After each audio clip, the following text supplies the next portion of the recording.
வணக்கம் வேடிக்கப்பட்ட முத்துக்களே. இன்னைக்கு நம்ம எதை பற்றி பார்க்க போகிறோம்னா, இப்போ கொஞ்ச நாளாக ட்ரெண்டிங்காக போயிட்டு இருக்கு encounters at the end of the world டாக்குமெண்ட்டில் வர எல்லாரும் சொல்கிற நம்ம டிப்ரெஷன் பெண்குயின் பற்றி தான் பார்க்க போகிறோம். இந்த டாக்குமெண்ட்ரியோட டேரக்டர் எப்பயும் போல ஷூட்டிங் பண்ணியிருக்காப்புல. அப்போ ஒரு பெண்குயினை பார்த்துருக்காப்புல. பொதுவாக அந்த பெண்குயின் எடுத்துக்கிட்டிங்கன்னா எப்பயுமே ஒரு கூட்டமாக சுற்றுற ஒரு உயிரினம். எப்படின்னா நம்ம ஃபேமிலி, நம்ம ஃப்ரெண்ட்ஸு, நம்ம பயலுகன்னு ஒரு கேங்காக தெரியுறோம்ல, அதே மாதிரி அந்த பெண்குயினும் சுற்றும். ஆனால் அன்னைக்கு அந்த ஒரு பெண்குயின் மட்டும் தன்னோட கேங்லேருந்து பிரிஞ்சு அங்கே இருக்கிற ஒரு மலையை நோக்கி நடந்து போய்கிட்டே இருந்திருக்கு. இதை பார்த்த கொஞ்சம் பேர் கஞ்சா அடிச்சு சித்தன் போக்கு சிவன் போக்குன்னு போகுதுன்னு சொல்லிட்டு தெரியுறாங்க.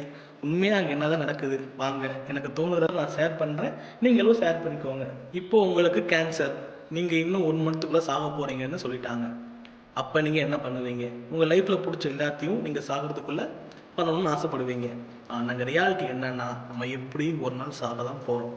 அப்புறம் நம்ம சுற்றி இருக்கிறவங்க பேச்சை கேட்டுக்கிட்டோம், நம்ம ஃபேமிலியோட பேச்சை கேட்டுக்கிட்டோம், அவங்களுக்கு பிடிச்ச மாதிரி எதுக்கு நம்ம வாழணும்? நம்ம எப்படி சாக தான் போகிறோம். அதனால் நம்ம சாகிறதுக்குள்ளே நமக்கு பிடிச்ச எல்லாத்தையும் செஞ்சிடணும்.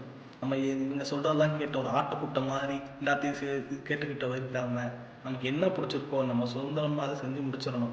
அதே மாதிரி தான் அந்த பெண்கியனும் டெய்லி ரொட்டீனாக சாப்பிட தூங்க அந்த கேங்கோடு இருந்துக்கிட்டு ஒரு போரிங்கான லைஃப்பை ரன் பண்ணிட்டு இருக்கு.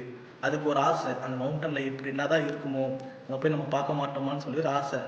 அதனால தான் அந்த பெண்கியூன் தன்னோட கூட்டத்தில் இருந்து பிரிஞ்சு தனக்கு பிடிச்ச ஒரு விஷயத்தை பண்ணலான்னு போயிருக்கு.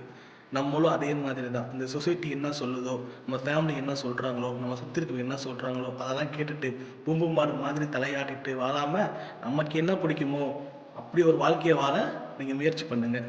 இது நான் என்ன சொல்ல வரேன்னா, உங்கள் வீட்டில் சொல்கிறாங்க, உங்கள் ரிலேட்டிவ் சொல்கிறாங்க, உங்கள் பக்கத்து இருக்கார சொல்கிறாங்க, அவங்க சொல்கிறாங்க, இவங்க சொல்கிறாங்கன்னு ஒரு லைஃப்பை வாழாதீங்க.